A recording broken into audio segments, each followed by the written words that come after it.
The thing to know is that Golden Harvest Food Bank is a Feeding America food bank. There are about 200 across the country, and this area is the Feeding America Food Bank, our location. And we're an intermediary organization, so we partner with national retailers and food manufacturers. It would be unreasonable for Kellogg's, for example, to send food to every soup kitchen across America. So there has to be an intermediary facility where organizations can then come and get what they need. And it's also impossible for soup kitchens and food pantries to raise the resources, the supplies that they need. So they have to have a place that they can go and get what they need, and then be able to redistribute back into to the needy in their communities.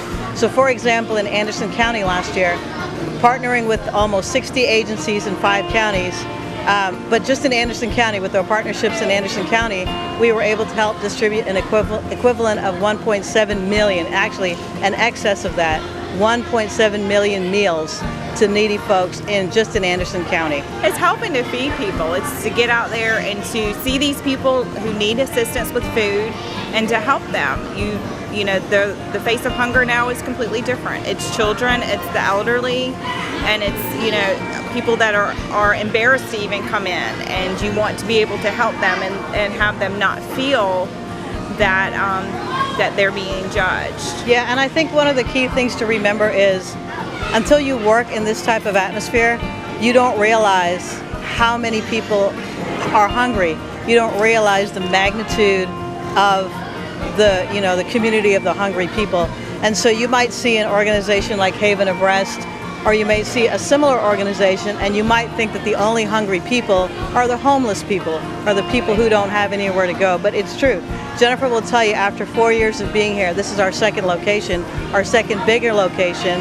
The need is so tremendous because of the instability in our economy, because of the low pay that people receive. You'll have, in some situations, you'll have a 2-parent family, a family and children, and they still can't make ends meet. And so that's why organizations like Feeding America Food Banks they're a necessity in every community, because people need to understand that there is somewhere that they can go. Like she said, free of judgments. USDA food is available. That's at no cost to them. And it's good, healthy food. 96 cents of every dollar that we take in goes directly to food. We only have a 4% operating cost. Additionally, we can turn $1 into $9 worth of distributed food.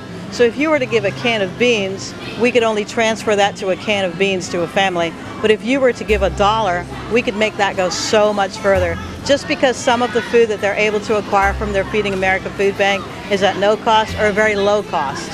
Food does not cost anything. It's the shipping. Yeah. Jennifer will tell you, it's to get the food from Tennessee or Kansas or a further outlying state.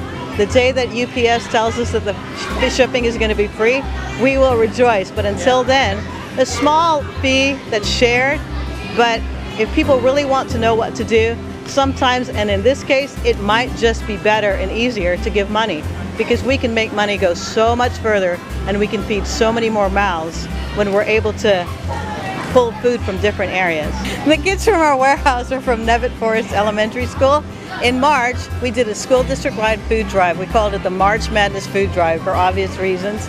And 13 schools participated, and they collected a total of 3,000 pounds of food, which went back into the communities. So about 5 to 7 agencies took the food and redistributed into their communities. The winning school, Nevitt Forest, collected 648 pounds of food, which was 125 pounds more than the second place school.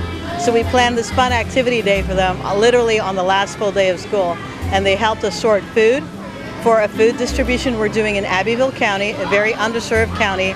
We're doing that later in June, so they were a big help, filled maybe 100 boxes, so that's going to be 100 families that will get food. And then we had the second part of the day today was just a lot of fun. They got lunch, they're going to get a trophy that their school is going to display, and they're going to get a little treat to take home with them.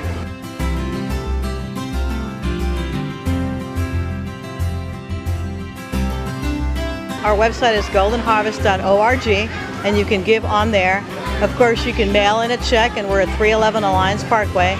In Williamston, we have a Williamston address, 296-9797.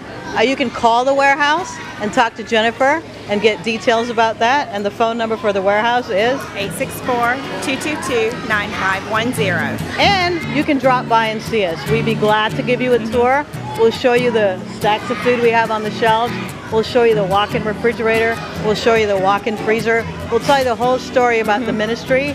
Whatever questions you have, if you want to plan something special with your church, your business, your place of business, or any other group, your Sunday school, any group that you think would benefit from helping Golden Harvest, give us a call.